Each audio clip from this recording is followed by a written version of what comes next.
We interrupt this program to bring you an important Wayfair message. Wayfair's got style tips for every home. This is Styles McKenzie helping you make those rooms sing. Today's style tip. When it comes to making a statement, treat bold patterns like neutrals. Go wild, like an untamed animal print area rug under a rustic farmhouse table from Wayfair.com. Arr, fierce. This has been your Wayfair style tip to keep those interiors superior. Wayfair, every style, every home.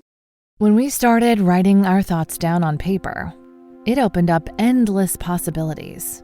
Ideas could grow beyond the borders of the mind, and it changed the world. Somewhere along the way, we lost touch with paper, distracted by devices made for every purpose except for thinking and focus. On edge, waiting for the next notification. But what if new technology didn't pull us away from paper, but brought us closer to it? Listen.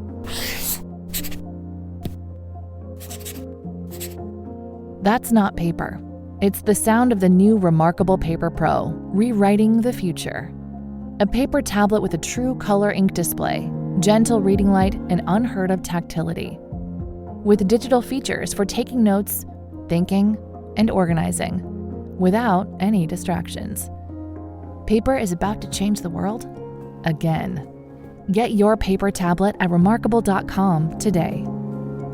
All right, let's dive in, shall we? Today, we're going deep on something pretty captivating, I think. Cherry blossoms. Yeah, or sakura in Japan. Sakuras, yeah. We've been digging through a bunch of sources, and we're going to try to pull out, like, the coolest stuff for you guys. Exactly, like the really interesting and culturally significant things about them. Yeah, and you might think you know cherry blossoms, but we're going to find out. I think you're going to learn something new, absolutely. So to like really get into this, what are we actually talking about here? Like, I know we say cherry blossom, but what kind of trees? Yeah, so we're talking about ornamental cherry trees. Okay. And they're part of the Prunus subgenus Ceresis. And now those are the ones that are grown for like their amazing flowers, not for the fruit, although some of them, do have fruit. Right, right.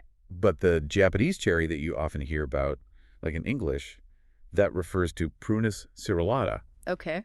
Which is a really famous one for its beautiful flowers. Gotcha. So they're kind of like specialized trees, not your pick 'em at the orchard kind of thing. Exactly, yeah. They're for the beauty of it. Okay, so let's like go straight to the heart of it. Like Japan. Yeah. Cherry blossoms seem like they're almost like a national symbol there. They really are. They're the unofficial national flower of Japan. And they're a huge part of their culture. Like if you think about hanami. Yeah, it's this custom of just like enjoying the beauty of the flowers. So people just get together and like have picnics under the trees. Yeah, and they have celebrations, like a whole big thing. Wow. That sounds amazing.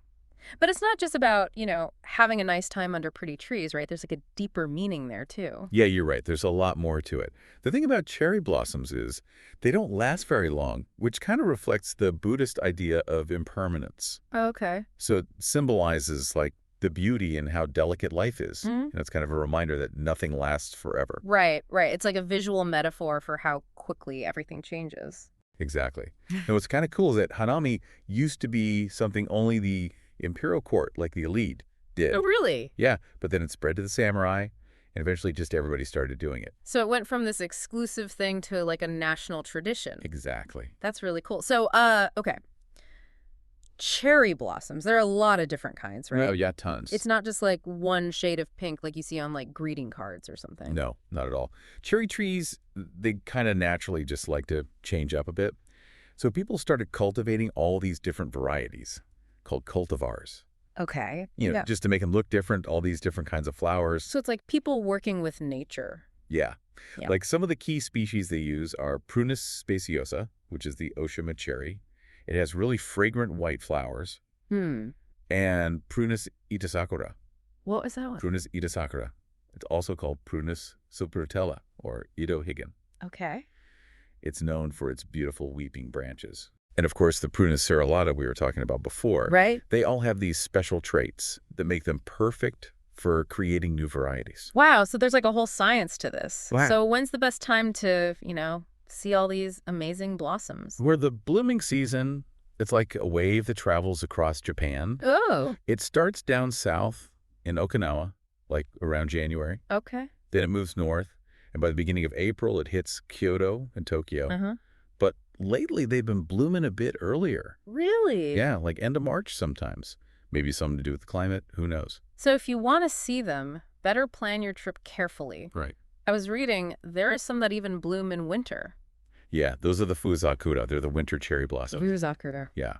They bloom between October and December. Kind of a sneak peek of spring, during the cold months. That's so cool. Okay, so Japan is like the cherry blossom central, right? But they're pretty popular in other places too, aren't they? Yeah, they're all over the world now. People plant them everywhere. Like where? Oh, like the Cherry Blossom Festival in Washington, D.C.? Yeah. That was a gift from Japan. Yeah. It's a symbol of friendship, between the two countries. Wow. So nature can really bring people together. Absolutely. So before we wrap up, what are the key things to remember about cherry blossoms? Well, they're ornamental, so it's all about their flowers, not really the fruit. Okay. And there are so many different types, all sorts of colors from white to pink, different shapes, single petals, double petals. Right. And of course, they're super temporary. Yeah. They only bloom for like a week or so. Which I guess ties back to that whole, fleeting beauty, life is short kind of thing. Exactly. That's a huge part of their meaning, especially in Japan. But it goes beyond that, too. It's about beauty, about how quickly things change, and about the hope that comes with spring, that sense of renewal. Renewal, yeah. And that makes me wonder, what about other cultures? How do they celebrate those special moments in nature?